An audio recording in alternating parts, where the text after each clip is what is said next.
સુરતના સિંગણપુર વિસ્તારમાં રહેતા 32 વર્ષીય યુવકને વિડીયો કોલ પર અજાણી યુવતી સામે કપડાં કાઢવાનું ભારે પડ્યું છે. યુવતીએ વિડીયો કોલ પર અભદ્ર સ્થિતિમાં આવી યુવકને બાથરૂમમાં મોકલી તેની પાસે કપડાં કઢાવવા બાદ તેનું મોબાઈલમાં સ્ક્રીન રેકોર્ડિંગ કરી લીધું હતું.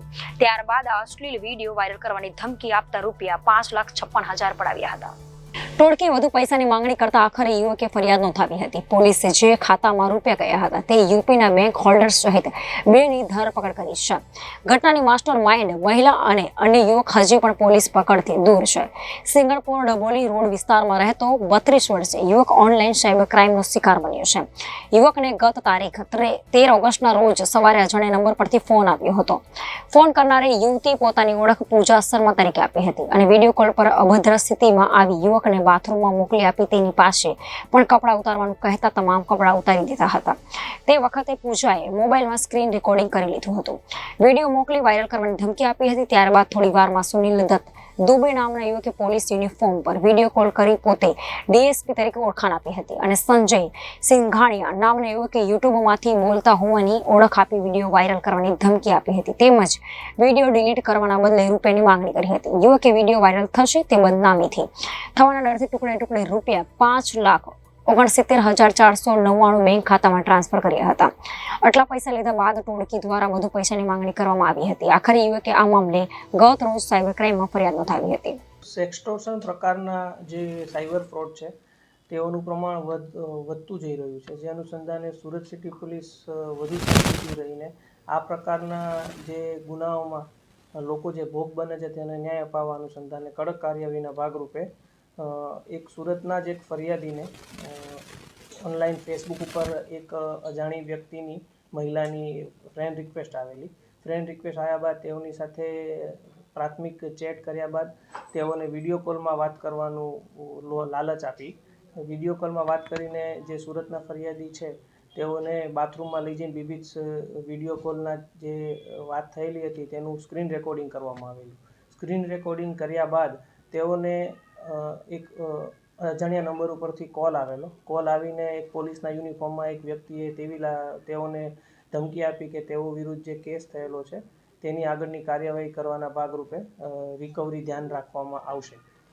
ત્યારબાદ એક અન્ય અજાણ્યા નંબર ઉપરથી કોલ આવ્યો જેઓ પોતાની ઓળખ યુટ્યુબના સંચાલક તરીકે આપીને ભારતમાં યુટ્યુબ સંભાળનાર જે વિડીયો છે તેઓનો વિડીયો યુટ્યુબ ઉપરથી ડિલીટ કરાવવાના ધમકી આપીને અલગ અલગ ડિલીટ કરાવવા બાબતે ₹5,65,499 સુરતના ફરિયાદી પાસેથી લઈ લીધા.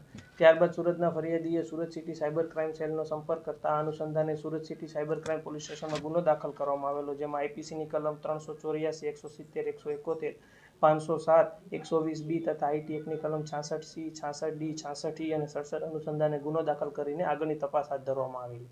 જેમાં માનનીય police commissioner Shri Ajaykumar Tomar sir, additional commissioner crime sir Singhal sir, DCP crime Rupal Solanki સરના માર્ગદર્શન હેઠળ સુરત સિટી સાયબર ક્રાઇમ સેલને આ જે સેક્સટોર્શન પ્રકારનો જે સાયબર ફ્રોડ છે તેની ઇન્વેસ્ટિગેશનમાં સફળતા મળી. જે અનુસંધાને 2 આરોપીઓને યુપીથી ગિરફ્તાર કરવામાં આવેલા છે. જેમાં એક વ્યક્તિનું નામ છે રોહિત કુમાર રાકેશ કુમાર વાલ્મીકી, જેઓના એકાઉન્ટમાં ₹5,65,499 જમા કરવામાં આવેલા, જેઓ છૂટક મજૂરીનું કામ કરે છે અને કાનપુર દેહાત ઉત્તર પ્રદેશના રહેવાસી છે.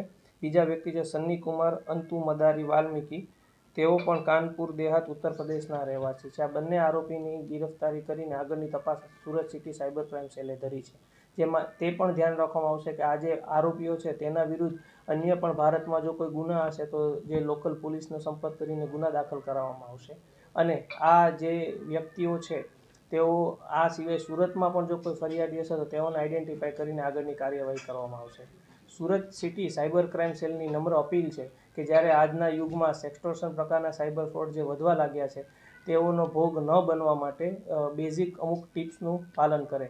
જેમાં સોશિયલ મીડિયામાં કોઈ અન્ય વ્યક્તિની ફ્રેન્ડ રિક્વેસ્ટ આવે, ખાસ કરીને મહિલાની, તો તેઓને એક્સેપ્ટ કરવાનું ટાળે.